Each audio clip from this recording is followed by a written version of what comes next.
What are you trying to help parents see differently? I want them to see their kid as a human first. Like, we are not raising great athletes. We are not even raising great kids. Our purpose as parents is to raise great adults. And to do that, they got to go through some stuff as kids. They got to fail. Welcome to Beyond the Game, where mental wellness competes.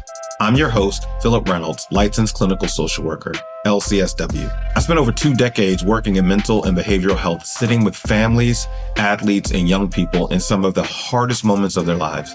Over time, one pattern became impossible to ignore.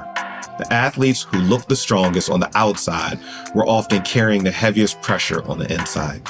I kept meeting high performers who knew how to train their bodies, knew how to push through pain, knew how to fight for a starting spot or a scholarship, but no one had ever taught them how to process loss, identity shifts, injury, burnout, or the silence that comes when their playing careers end. That gap is what led me to create Copious Life Sports Initiative, or CLSI. Our mission is to close what we call the resilience gap. That is the space between pushing through and breaking down, where too many athletes get stranded. This podcast exists because the conversation around athlete mental health needs more than headlines. It needs stories, real stories from athletes who lived it, coaches who saw it, parents who felt it, journalists who covered it, professionals working to change the system. Because athletes are not just performers, they're people. Here, we talk about the pressure behind the performance, the identity behind the jersey, the silence behind the success. My hope is that every episode helps athletes feel less alone, helps families feel more equipped, helps coaches and leaders rethink what it really means to support the whole athlete. This is Beyond the Game, and I'm really glad you're here.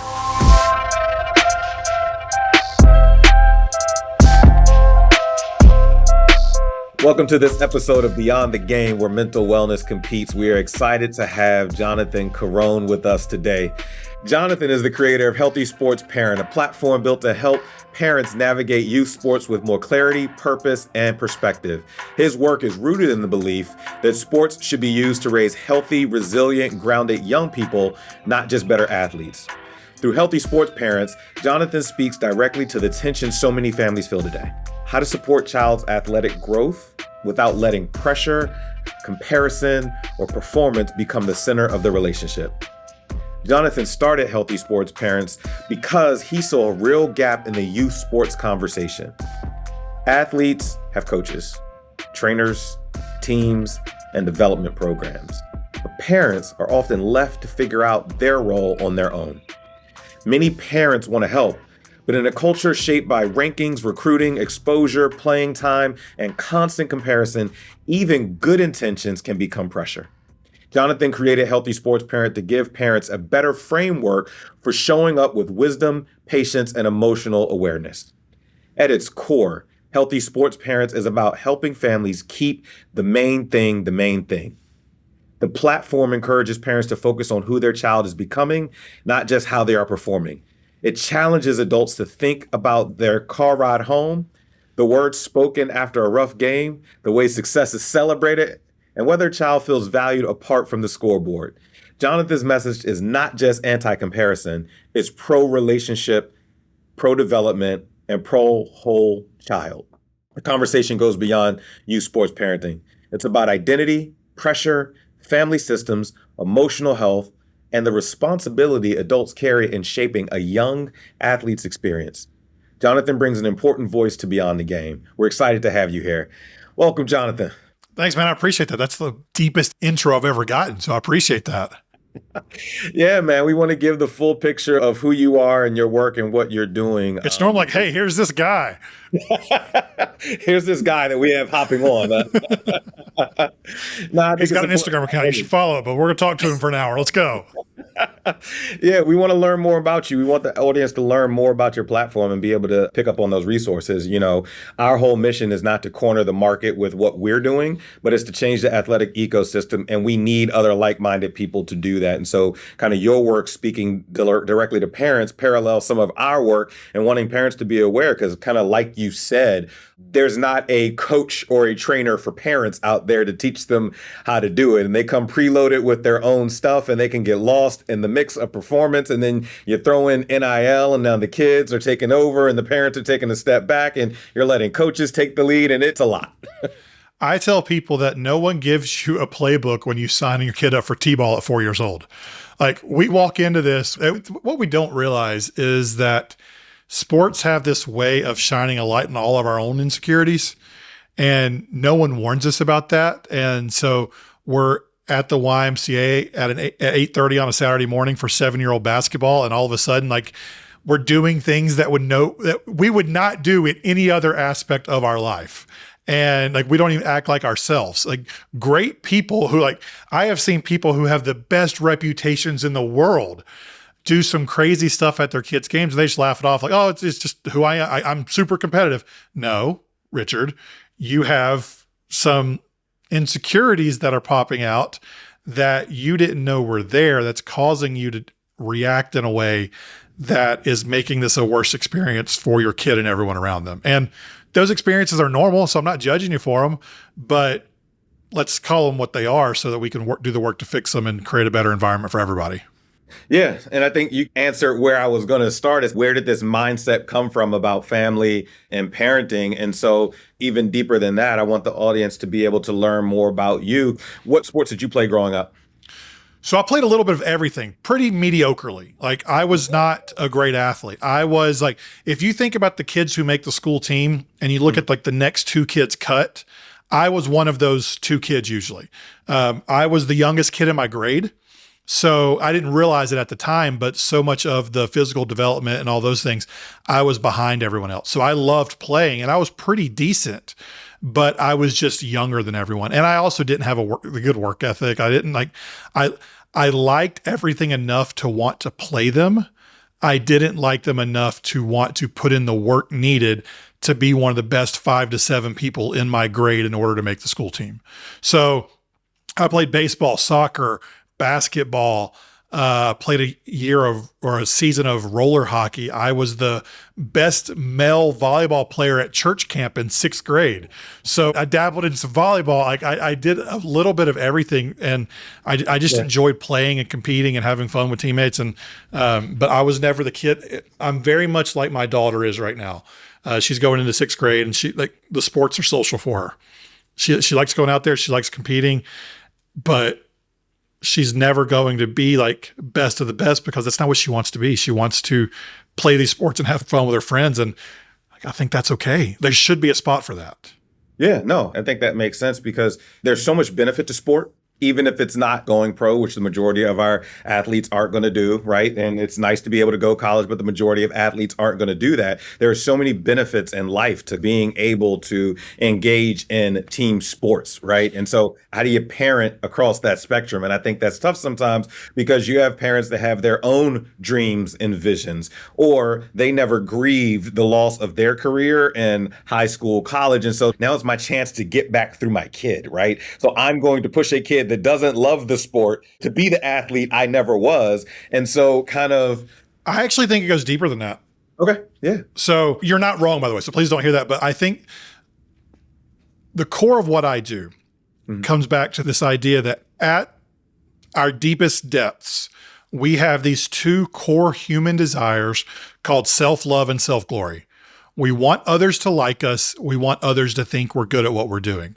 So the mom or dad who never grieved their playing career, they liked what it felt like to be a good athlete, because that made people like them and think they were good at what they were doing. So that's the feeling they're still chasing, is others liking them. And what happens a lot of times as parents is, I'm sure you've seen this.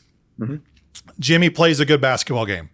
Walking off the court, all these other parents are coming up to Jimmy's mom and dad saying, "Congratulations on a good game today." Like, they're congratulating the parents, and that makes the parent feel like others like them. and feel like others think they're doing a good job as a parent. So it hits at those core desires we have, which again, they're human. There's no shame around them. We all have them. They go back to the caveman. I can explain that if we want to. But what ends up happening is we like that feeling. So the next time Jimmy goes out and plays, and he plays like dog doo-doo, and those parents don't come up to tell us good job, we kind of want that. We want that feeling again. So if they liked us more last week when Jimmy played well, do they not like us as much this week? Do they not think we're as good of a parent this week? And so like this self-love and self-glory idea impacts every aspect of our life. Yeah. It's just, is it in the driver's seat? Because if it is, it'll take us places we don't need to go. If it kind of sits in the back seat and like just hangs out, like it's riding along with all of us, but we can't let it drive. It's almost that same kind of identity and pressure of the athletes. If I have a good game and I score the points, right, and I do the things well, then I feel good. But if I miss the shots and I have a rough game and I'm getting subbed out, then I'm crushed, right? And part of that post-game is I am this sport. And I did not do this well, so all of who I am was not good today. Correct. And then you put that together in the car ride home, and the parent's like, I want to feel those good feelings of when you perform well, and I'm getting the attaboys from the other parents. And I just had an hour sitting there watching you with all these things inside of me that I couldn't say because you were across the field. So this is now my time to emotionally dump on you. Again, there's no judgment there. Like, until someone shows you what it is, right? I can't expect you to do better. Right. Like if you don't know any better, you can't do any better. But hopefully once we learn these things of like, oh, this is why I'm feeling that way. This is why I'm reacting this way. Okay. If that's the case, then maybe that impacts what I'm doing in the car. Maybe this isn't actually about helping my kid become better. It's just about releasing some emotions that are pent up in me. And again, those need to come out. Like I have my own ways of getting those out. Like I coach. So like this past season, I coached 11 and 12-year-old co-ed soccer, and I'm not going to yell criticisms onto the field. Right. Like I'm not going to, but I'll walk past my assistant coach and mumble something under my breath that someone shouldn't hear. Like you got to get them out somehow. Yeah. But I'm not going to do that to the children because the 45-year-old assistant coach whose brain is fully formed can separate things. The children who are still learning, who look up to me, I have to talk to them differently. Yeah. No, I think that makes sense. And, while that's a lot of that happens with the parents and the parents get more time with the kid, coaches can experience that too. It's like, hey, you're out on the field, you're out on the court, and they're talking trash to you, and they're pushing you, and they think they're better than you. Fight back. Like, where's some of that? When I was a kid or when I was playing, there's no way I would let the suburban kids that you're coaching that have never been in a fight and haven't seen conflict and tension, you expect them to have that same level of passion? They don't, right? And I see it a lot today in youth sports is that. But let's also be honest. You weren't as nearly as what you thought you were when you were a kid. Yeah. Like looking back, you weren't that dude. Right, like right, 90% of the time, you you were just as quote unquote soft or whatever as you're complaining about. Right. Let's be honest with each other. We're talking about a generation that walked uphill to school in snow both ways, right? So that narrative gets. And so kind of what was that moment that shaped you and really motivated you to create a healthy sports parent? What was that moment like for you? My daughter was 9 years old. We were a rec soccer team. We were playing an end of season tournament that was like rec and the lowest level of travel. It was just to challenge the girls at the end of the year and give them something to play for. And on a Saturday morning, I saw a dad yell at his daughter to the point that daughter leaned into mom crying and dad kept yelling. And people listening probably have the same reaction. They instantly don't like that dad. But in that moment, I looked at the dad and I tell people I had sympathy for the daughter, but I had empathy for the dad because I know he didn't wake up that morning and say, hey, Philip, you know what sounds great today? I'm going to make my daughter cry on the soccer field. Nothing would bring me more joy than making this little girl I love more than anything cry. No, that didn't happen. But something during that game brought about some emotion in him that he lost control of what he would do otherwise in a normal situation when he was in his right brain. And he yelled at this little girl that he loved more than anything. And I know I'm not too far away from being that guy. My dad was the dad who, when I was in 5th grade, I had to yell at him in the middle of a basketball game to shut up because he was yelling at me so much. I still remember the gym. I remember the smell. I remember which direction I was running. Like, I remember where he was sitting in that moment. So I'm not too far removed from that. So if it wasn't for the training I've had and some of the education I've had, I easily could have been that dude. And so I went home and I asked some people, I was like, hey, what do you think about this idea? Because I'd done some podcasting before on other topics. And they all said, yeah, like, this sounds great. So that tournament was middle of November of 2024. I spent December of 2024 recording the first 7 episodes of the podcast. The first one I ever released was on January 8th of 25. And then a week later, I did an Instagram reel straight to camera like I do every day now about the death of Rec League. And that reel got 6 million views. So I went from nothing to 26,000 followers in like 2 weeks. Wow. And the last 18 months have just been trying to keep up with it and grow it into whatever it's become now. Yeah, I think that's awesome. And legitimately, I can say that those quote unquote bad parents that I've seen going off on their kids or going off on the coach, I have that guy inside of me.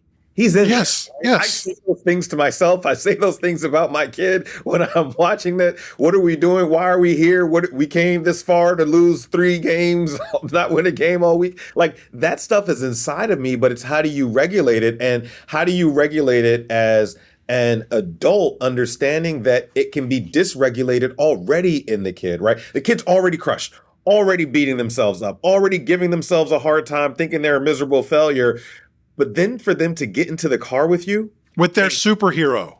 Right, with their superhero, and hear those same themes repeated and concretized in a sense, it's like, dang, I guess I am, right? Like, it becomes a challenge. And so what are you trying to help parents see differently?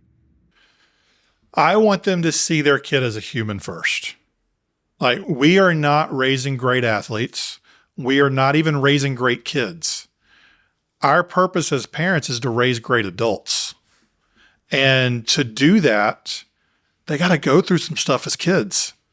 They got to fail. They've got to get some bumps and some bruises and some other things. And we've got to allow them to go through those experiences so they can learn the tools they need so that when they're out of our house, they know how to bounce back from failure.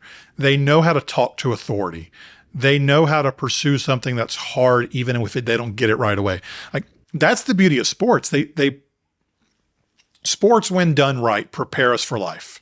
They give us all the tools we need to have success in life later on, but only if we do them right. If we don't do them right, they bring shame, they bring guilt, they bring a negative view of movement and competition. But when done right, when we know that we are full, complete people despite our performance, when we know that our family loves us no matter if we win or lose, when we know all of these things, these formative things, that gives us the freedom to go out and go do whatever we want, because we're not chasing approval then. We're not chasing the pride of our parents. We're secure in that foundation. And that foundation becomes what we can bounce off of if we fail, because we know that's there. If we fail, it's just a thing we did. It doesn't mean something about who we are. So if we as parents can raise kids who are so dang secure in who they are and our love and pride for them and in them, then they'll have the guts to go after whatever they want and the tools to do it once they get there.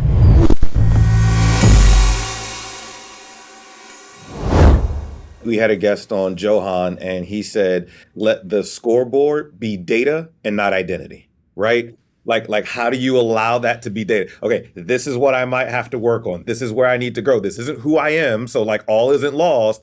Let's go back and put something into it. And I think there's something to raising good humans. When you look at something like 80% of CEOs played team sports growing up, there's something that it brings to the table. And then the stat that really motivated kind of us getting into the game was the number 2 leading cause of death for NCAA athletes is suicide. Yes. So something's wrong, right? And so what we've what we've coined is the resilience gap, that space between push through and break down. And so that skinned knee, that bumping your head is good to a point. Right. It gets to a point where, hey, we have to look at this a completely different way. And so where do you see the gap between kind of performance and the emotional development that kids bring to the table, like the ways in which parents unintentionally add pressure? I think we focus way more on results than we should because results are what's seen. But here's the example I give people all the time. Until we get to like varsity sports in high school or like these junior, senior level, like maybe sophomore level recruiting, like true showcase tournaments, like the results don't matter at all.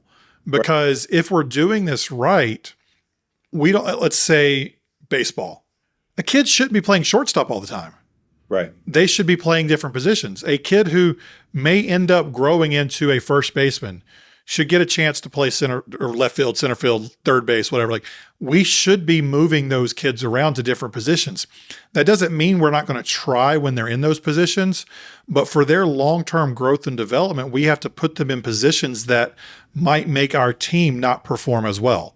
My kids play soccer, so I'm coaching a lot of soccer right now. If I would have put the kids on my team in their best positions the entire game this past season, we probably wouldn't have lost a game the entire season. We would have won every game and this is rec league, so it is what it is.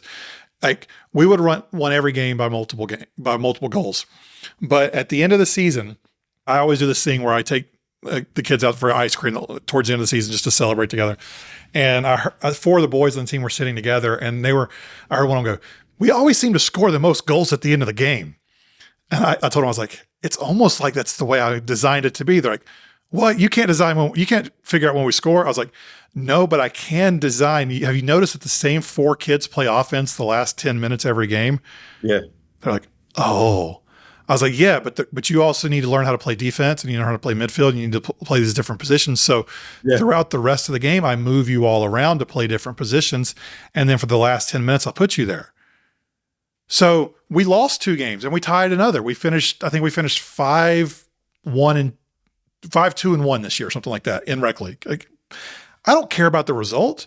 Like we could have gone out and won every game, but I don't know how that kid is going to grow up and develop. So by the time they get to varsity soccer, if they even continue playing, are they going to still be a forward? Or is their body going to grow to where they're playing defense? Or maybe they decide they love basketball. And so basketball is what they want to commit to in middle school and high school. But what they learned by playing defense in soccer and having to get in front of somebody to slow them down, that's going to translate to these other sports. So are we chasing these wins? Yeah. Or are we putting kids in a position to develop the tools they need to have success later in life? And again, to do that means they have to be uncomfortable at times. They're going to play a position they're not good at yet or that they don't enjoy. They might lose some games because of it. The scoreboard might not reflect. They may go play that new position and do it well, but the scoreboard doesn't reflect the win because other kids are out of position too. Yeah. But here's the example I give. My daughter's team had a game last fall playing 9v9 soccer. We only had 9 girls there. Mm-hmm. It was 82 degrees. The other team had 14 girls in their roster, so they're rotating girls in and out. We played kids in different positions the entire game, rotated them around. Again, no subs. Mm. The final score of that game was 4-1, but all 4 goals were scored by the same girl who just so happened to get past our defense, and our girls weren't fast enough to chase them down. But our girls passed better than they've ever passed before. They played as a team. They communicated on the field more than they've ever communicated, and they all played every position that was asked and didn't complain about coming out that entire game, even though it was hot and they were tired. Yeah. So even though the scoreboard didn't end in our favor, did we actually lose that game? Yeah. Right? Because you develop the kids. I don't think that's a loss. No. The scoreboard shows it did, but like that made our girls better later in the year. The next week, I put a girl in goal because every girl had to play at least one half of goalie throughout the season or at some point. And this one girl had never played goalie before. We put her in goal. She gave up 3 goals. We ended up losing 3-0. All 3 goals were based off of when she had stopped a shot and she was trying to roll or kick the ball out to her teammates, got intercepted, put in the back of the net. And yeah, we lost and we had some girls who were frustrated. But the next game, that girl went out and played on offense better than she'd ever played before because she told me she understood offense better from having played goalie the week before. So she had to go through the wilderness a little bit and have a half of soccer that was humiliating and she didn't like and other teammates didn't like it in order for her to become a better long-term player. Yeah. And we have to let kids do that. Yeah, I think that's great. So I help coach basketball, right? And we talk about you have to be able to play multiple positions, every position on the court. And now we're seeing it where some of the kids that were the 5'11 big man in the 6th grade are the 5'11 freshman, quote unquote, big man going up against real big men yet. And now I've been 6 foot since I was 13 years old. Right. Like I was the kid in like middle school. I just stood there with my hands up to get rebound. Yeah. I would get a double just from missing my own layups, rebounding the ball and putting the back. Like that was so when everyone else passed me, and it's like, oh, you're 6'4" now. Yeah. Is Jonathan going to play basketball at that point? Right. Or am I going to make the school team? No. Yeah. And it's about, I never learned how to shoot. Should have learned how to do ball handling and shooting, right? I was never taught how to dribble. I was never taught how to shoot because I was the kid that like, here's the block. You bounce once, you drop step, you lay up. So I got really good at that. Yeah. But then when the boys were all 6'4" and I'm still 6'0", doesn't really work the same anymore. But that's part of it, right? Because a coach will take you, that's the big man. I can't find another kid this tall. He's going to play big man.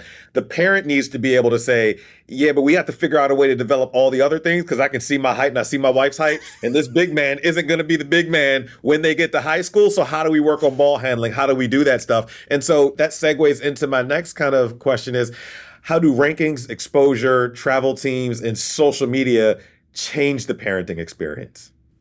Let's go back to self-love and self-glory. Yeah. We know the rankings don't mean anything. Yeah. Like intellectually, we all know it doesn't mean crap at 8 years.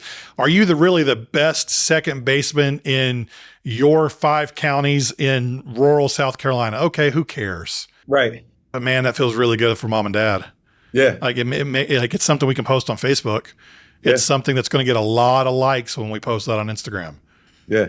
So it comes back to people like us more. People think we're doing a good job as a parent if our kid is ranked. Mm-hmm. And the reality is, I mean, I've heard it said so many times, there's no such thing as an elite athlete before puberty. Right. Like they might be good, they might be talented, they might be skilled, but puberty is the biggest equalizer. Yeah. Like we don't know how they're going to grow up. We don't know what it's going to be like. They could hit their growth spurt at 10 years old and be done by 12. Or they could show a little bit of promise in 4th and 5th grade. So we're going to go all out. I'll give you a story. There's a girl at my local high school. She just finished up her junior year. She played softball growing up, was high level travel in middle school. Going into her junior year, she's done with softball. She wanted nothing to do with it. She went and jumped on the lacrosse team. We're a small high school. Lacrosse isn't huge in her. She never played before, didn't know the rules. Went in and she was tired of playing softball, went in and tried a new sport. But it's like, if we put that kid's identity in that athlete in middle school and their performance, what happens when going into junior year, they don't want to play anymore? That's a crisis as parents, if we view them as like, I get messages all the time, dude. Like my kid's 11 years old. They're telling me they don't want to do this anymore, but we've spent so much money on travel and practice and lessons and all this stuff. I'm like, okay, they want to try this new thing. Okay. So was the money you spent on developing an athlete or developing a human? Mm-hmm.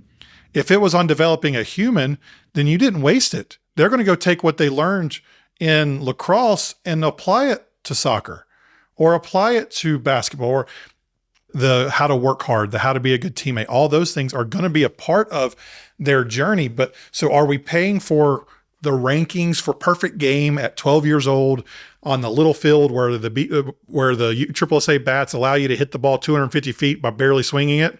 Like, or when they go BB Core in high school, and suddenly the bat doesn't have that pop anymore.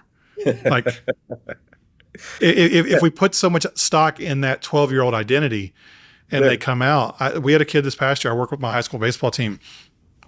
Great center fielder, was great in middle school, had a good freshman year, came out, started on varsity this year, didn't get a hit the first 9 games.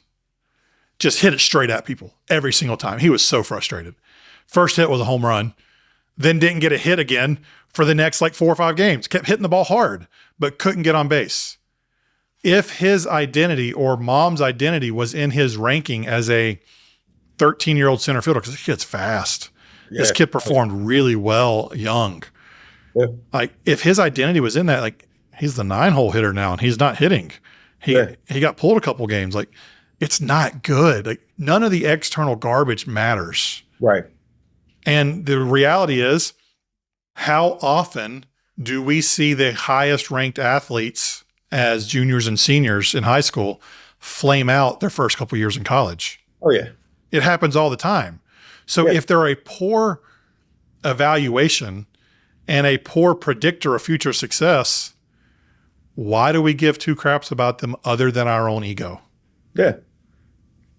Yeah. No, I think that's what I don't know if I answered that exactly how you wanted me to answer it, but it's just as I think about it, going back to self-love and self-glory, where all this stems from, if they're poor predictors, then what is it more than a way for us to feel like others will like us more and think we're good parents? That's the challenge. And for parents to take a step back and ask themselves why, when they're doing the things that they are doing, when they're investing. Our previous guest talked about when the parent-child relationship turns into employee-employer. I've invested this money. I'm going until 8 o'clock, 9 o'clock at night to practices. I'm getting you up. I'm paying to travel to the tournaments. We're going to the tournaments and you're performing. You're putting in all this work. And I think the message becomes, because I am investing so much in you, I need to see the result, versus I'm investing on you because you love this and I want to help you be as good as you want to be. And at the same time, what I'm modeling for you, when you have a goal, how do you pursue it and put the energy and effort into it to get better? And sometimes that goal changes. Sometimes I've worked on a project at work really, really, really hard, and the project doesn't come to fruition. They're going to scrap it, and I need to move to something else. Okay, now we have Let me ask you this. Are you into the same stuff you were into 5 years ago? Not at all. Are you watching the same TV shows, listening to the same music, doing the same hobbies as you were 5 years ago? I don't know. Other than Law and Order, I've still. Okay. So why do we expect a 13-year-old's going to automatically enjoy the same thing they did at 8 years old? Yeah. I listen to music now that I'm I liked this song. What in the world was I thinking? Or I go back and rewatch a movie and I'm that didn't hold up. My interest changed as I grew up and got older and more mature, and I started liking other things. So if we look at youth sports as an investment into an athletic career, it's never going to have the ROI we expect it to have. But if we look at these sports are here to help our kids become great humans who have every tool they need to have success in whatever they want, then I don't think if we do this right, there's no amount we can spend that's going to come back negative. Because again, but it's got to be right. It's got to be in a way that helps them feel confident, helps them learn who they are, helps them love movement. It can't be those things where I'm sure you've been around people they get to D1, they get to whatever it is in college, they play their 4 years and they never put their cleats or their shoes on ever again. They never pick up a basketball. They're so done with the sport because they didn't have a good experience with it. They got to where they needed to go. They got their degree. They used it as a means for an end, but they're not going to the YMCA to play with their boys. They're not they don't want to shoot free throws in the backyard with their son because they have such a negative connotation to this game.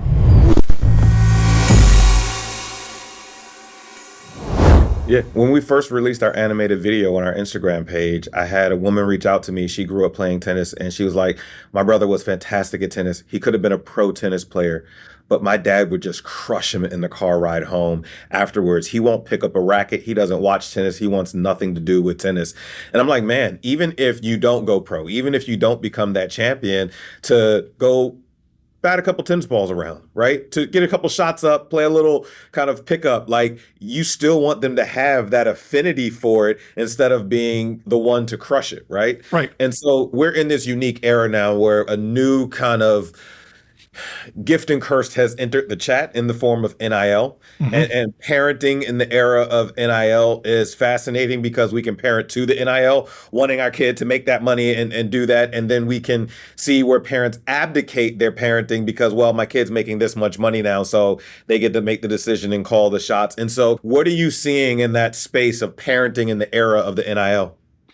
I think NIL is the wizard in The Wizard of Oz. It looks so much bigger than it is. It looks so much more powerful than it actually is. But when you when you really dig into the numbers, and I'm going off of memory here, so like someone might want to take this for what it's worth. It might need to be fact checked a little bit, but something like 2/3 of the athletes in, again, this is only Division I athletes too, by the way. Right. Right. D2 and D3, they're not getting NIL deals, but something like 2/3 of Division I athletes made less than $10,000 last year. And so the majority of the people making any type of money on NIL are men's football and men's college basketball. There's occasionally a women's college basketball and occasionally a softball, occasionally a baseball, but most of these kids aren't making crap on NIL. And it's definitely not life-changing money for the majority. If you are the best of the best, but that, let's go back to the stats for a second. 6% of all high school athletes will go on to play college at any level.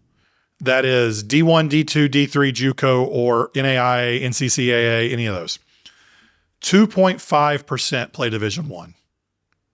So 2.5% of high school varsity athletes are going D1. And a third of that 2.5% is going to make more than $10,000 in NIL. So let's do the math. I'll pull up the calculator right here. If we have 100 high school kids and only 2.5 of them go on to play Division I, and only 1/3 of those make more than $10,000, 0.825 of one kid out of 100 goes on to make more than $10,000 in NIL. Yeah. Yeah. But I think is it really what we think it is? Yeah, the misperception is this is good for everybody. Those kids deserve to get paid. Absolutely. They are employees. I worked for a Division I football team for 2.5 years. I see the work they put in. I see how their schedules do not allow them to have jobs.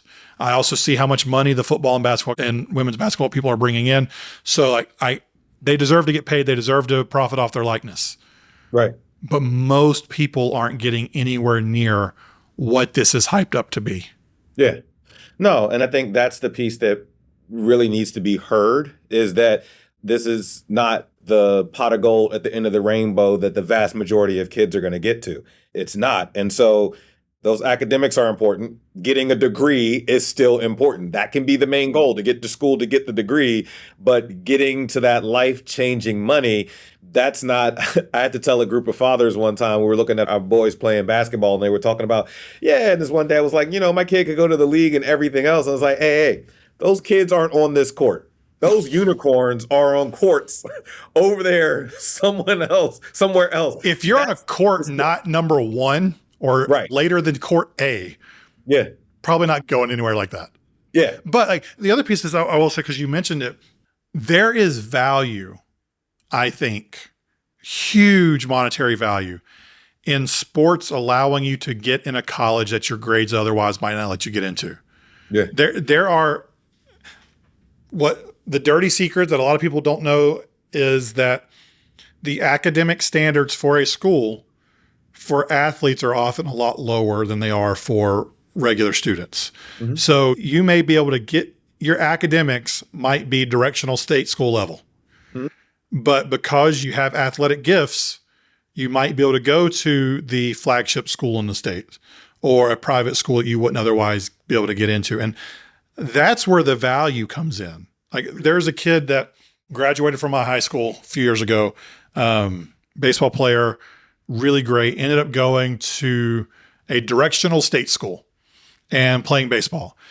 But his academics were so good, he took some dual enrollment classes in high school that he was able to graduate from college in 3 years. Mm-hmm. And so he got his bachelor's degree in 3 years. And he actually had to slow down his academics because he would have graduated in 2 years had he not. So he got to go in, have a pretty chill academic load first 3 years. Had to get Tommy John as a freshman, so he redshirted. Mm-hmm. He graduated as a junior, is now has 2 years left of eligibility, and he just entered the portal and got signed by Duke. So this guy who was going to have a degree from a directional state school is now going to have an MBA from Duke University. Wow. And whether or not he ends up getting drafted, whether or not he ends up playing any type of pro ball, the most valuable thing his sporting career is going to bring him is the alumni network from the MBA program at Duke University. Yeah. No, that's fantastic. To quote my friend, Dr. Jeremy Allen, that's playing the long game here. Like we can either chase a one-time check endorsement deal and hope for that, or we can say like, hey, if we do this right, if we keep our kid healthy, if we focus on academics, if we do all, because that kid and his dad have such a great relationship. It's the epitome of healthy sports parenting, in my opinion. Yeah. He's going to Duke. He's going to have a Duke degree. And like, did it look like that 3 years ago coming out of high school? Nope. But he had Tommy John. He worked his butt off through it. He came back throwing 6 miles an hour faster. Again, I'm not endorsing going out and doing all these things so that you get Tommy John. Please don't clip that and somebody aggregate it and like this guy's advocating throwing as hard as you can so you get Tommy John to come back throwing harder. No, that's stupid. But the reason he came back throwing harder is because of the work ethic he learned through sports, so that when he got hurt, he knew what it looked like to work hard. And we joke that I saw him last week, and one of his buddies like, yeah, he's the first person to ever beat Tommy John. He came back faster, and like it was just because he worked so hard. He had such a good work ethic. Yeah. But it's that work ethic and the foundation of parents who love and support him and have done everything they needed to walk with him through that he was able to get through it, get the degree, and now he's on to what's next. Yeah, and I think, kind of what By the way, I'm hyping Duke up, and I'm a Carolina fan. So I want you to like recognize the weight of what I'm saying. You didn't flinch. I didn't see any flinching, so that was pretty good. That was pretty good. And so what I tell folks sometimes is, in some instances, academics and athletics can be co-equals, right? Academics is very important, and you can't just say athletics has no value because of the doors and opportunities it can open for you. But if you look at both and you can perform well at both, right? That 5:30 a.m. wake up into weightlifting, into your school day, into practice and conditioning afterwards, into getting homework. There's some resiliencies that are cultivated there because but it's not just athletics, Philip. It's like what we learn in athletics, we take to what's next. And so there's so many people who think that to be around sports, you have to be the athlete. Right. I enjoy coaching so much more than I ever enjoyed playing. Yeah. And I started learning how to coach. I got cut from the JV baseball team my sophomore year of high school. And I said, hey, can I coach with you guys? Can I learn? And they knew me because I was basically doing that as a freshman. So I sat with my JV coach the next 2 years learning how to coach. And 12th grade, started learning from the varsity coaches to the point that I stayed home, went to community college for a year and interned with my high school baseball coaches. I was at practice every single day, learning how to coach. I went and worked for the football team while I was an undergrad as an administrative person. And because I knew how to do graphic design, they had me do all sorts of stuff. I'm walking, like I had a direct access to a Division I football coach that I could just knock on his door and walk in. And it wasn't because I was a great player. It's because I knew the things that sports teach me, how to work hard, how to do things, how to talk to people of authority. And so now I'm years later, and I got to tour ESPN a few months ago. Nice. Like I did a campaign with the U.S. Soccer Foundation during the World Cup. Like Nice. none of this is because I'm a great athlete, Right. but it's all because of the lessons I learned through sports. So I would take what you're saying and I would actually expand it out even further and say, even if we don't get athletic success, the things we learn in sports can apply to every aspect of life. So we should do what we can to make the environment around sports such a positive environment that kids want to continue playing as long as possible so they can continue to hone and develop those skills.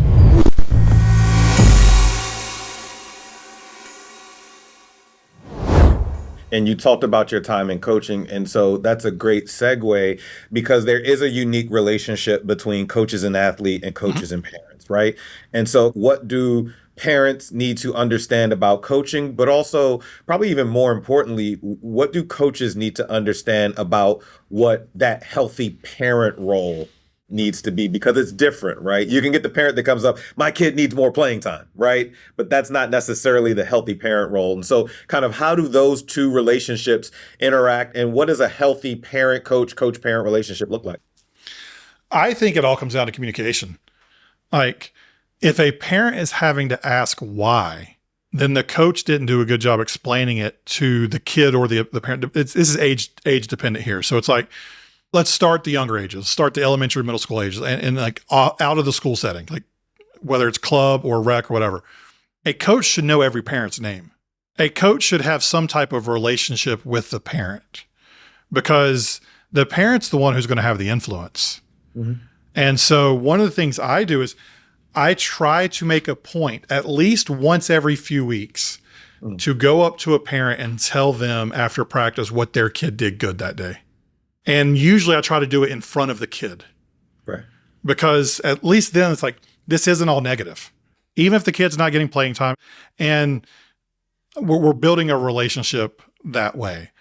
There's all these horror stories of the group chat with sports. And I've had a couple bad ones, but for the most part, my group chats are really solid because at the end of every message I send out, I say, hey, if you have a question, text me directly. So they have permission to ask me. And again, this is younger ages. Once you get into middle school and high school, the kids should know why they're not playing, if they're not playing. The kids should know what they need to work on because you are communicating with them. And then if the parent then doesn't know, hey, have you talked to your kid? What's your kid saying? Right. And then, but also like, if you cannot explain what you are doing as a coach, you shouldn't be doing it. Right. If you can't explain why is this kid not playing, right, then like you need to think about why they're not playing. It can't just because I don't want them to, or what is like. And so from a coaching standpoint, like communication is such a huge piece of this. At the same time, what we have to acknowledge, there are some really terrible coaches and there's some really terrible parents. So like you could do everything right as a coach and still have some toxic parents with the wrong ideas and the wrong approach. And those toxic parents can create a bad culture on a team. I've experienced that. At the same time, you can do everything right as a parent and have a toxic coach and it creates a bad, and so to do this well is so hard because it takes so many people rowing in the same direction. Absolutely. And I would rather be on a team that loses more than they wins, but has the right culture and the right aspect around this than to be around parents and coaches who have the wrong mindset, we'll call it, and have the wrong approach. And I think when you can do that, so what I would also say is parents, coaches are evaluating you as much as they're evaluating your kid. Yeah. When it comes down to choosing who plays and who doesn't, especially when it comes to club ball. And coaches, parents are evaluating you as well on whether or not they want to send their kid to your program. So there's got to be some type of partnership there between the parent and the coach in order to make sure we're going the same direction. No, I think that makes sense. And something that I told my wife, told my son, have talked to other parents about is, when making decisions about the coach, whether it's AAU or high school, is at this age, I have three, one's 13, 15, and then 16, getting ready to be 17. At this age, those coaches are going to spend more time with my kids than I am. So who that coach is matters a lot. It could be the top school in the country with a toxic coach. I can't legitimately put my kid into that guy's hands because the kid that I get out afterwards is going to be less of what I want him to be. And so I've talked to every coach that my kids have had, and they've had some good ones and they've had to finish the season with some bad ones. But we try to look for that right environment to cultivate them, and the coach being a person that I wouldn't mind my kid having some characteristics of. If I look at that coach and I'm like, there's nothing about you that I would ever want you can't coach my kid. But they can coach the game. Yeah, that's not important. You're coaching the person underneath the uniform more than you're coaching that game. And you have those coaches where all they want to do is win, and they're not concerned about who's in the jersey. They just want the kids that are going to come out there and win. I think that's your thing. That's how you want to move, but that doesn't develop the person. And maybe some kids will develop in that culture, but that's not the ideal environment to be able to do that. And so, mindful of your time, I have two more questions for you. What's one thing every sports parent can start doing today immediately? Tell your kid before they play their next game, there is nothing they can do to make you more or less proud of them or make you love them more or less. I started doing this a couple years ago. I'd walk to the field with my kid. Hey, is there anything you can do today to make me love you more or less than I already love you? No. Is there anything you can do today to make me more or less proud of you than I already am? No. To the point that they both asked me to stop doing it. They knew, so like, is there anything? No, Daddy, stop. Right. But the freedom kids play with when they're not having to look over to mom and dad to see if mom and dad are happy with how they're playing. And there are some studies that'll back it up. Like if you go to healthysportsparents.com/sources, I think it is. I've got all my sources there. But there are some studies that show that like when parents are more supportive of their kids and encouraging on the sidelines, more so than sideline coaching or anything like that, when kids are secure in that, they play up to like 33% better just by getting the encouragement and knowing that mom and dad are on their side. That's awesome, man. What should young athletes understand about who they are beyond performance? Your performance does not define you. Your performance is something you do. It is not who you are. And there will be days where you give it max effort and you perform really poorly. There will be days where you just kind of go through the motions and somehow every shot's falling and you perform well. The performance is not what you can control. The effort is. There are going to be days where you go out and do everything right. And that dude on the other side, just an inch taller, is a tenth faster, can jump just a little bit higher, and they block every freaking shot you put up. Not because you did anything wrong. They're just bigger and faster. There will be days where you go out and you swing the bat perfectly and it just lands in someone's glove. Right. Like to be able to separate your performance from who you are and your effort is one of the biggest gifts you can give yourself long-term. That's awesome. Jonathan, it's been fantastic, man. If everybody knew the scheduling gymnastics that we did on the back end to make this work. More time with kids.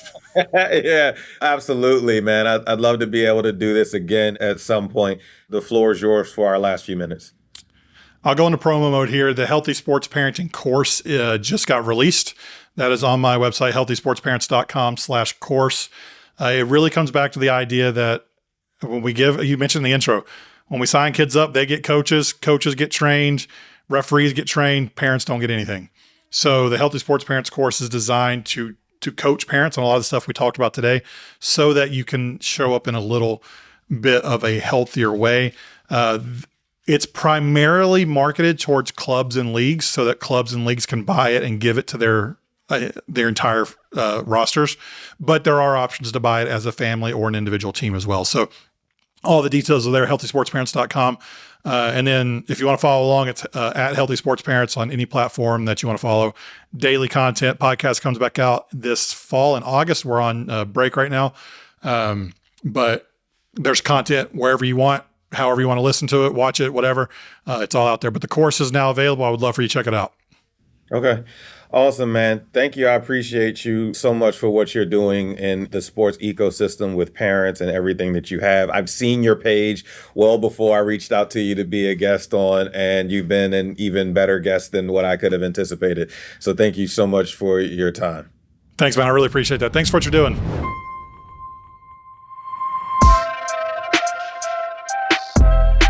This conversation really captures why Beyond the Game exists. Because when we talk about athlete mental wellness, we can't only talk about the athlete. We have to talk about the ecosystem around them. Parents, coaches, teammates, trainers, programs, leagues, and the culture we create all shape how a young athlete experiences pressure, failure, identity, and success. What I appreciate about Healthy Sports Parents is that Jonathan is helping parents slow down and ask better questions. Not just, how did my child play, but who is my child becoming? Not just, did we win, but did this experience build confidence, connection, resilience, and joy? Not just, how do I get my child to the next level, but how do I make sure my child is healthy when they get there? And the data tells us this matters. The Aspen Institute's Project Play survey found that parent behavior is a strong predictor of whether kids continue in sports or walk away. Former athletes reported higher levels of negative parent pressure, including being pressured to play when they did not want to and being compared to other players. It's problematic. The same report found that the average age kids quit organized sports is about 12 or 13 years old, with the biggest drop-offs happening between ages 12 and 14. So this is not just about being nicer on the sidelines.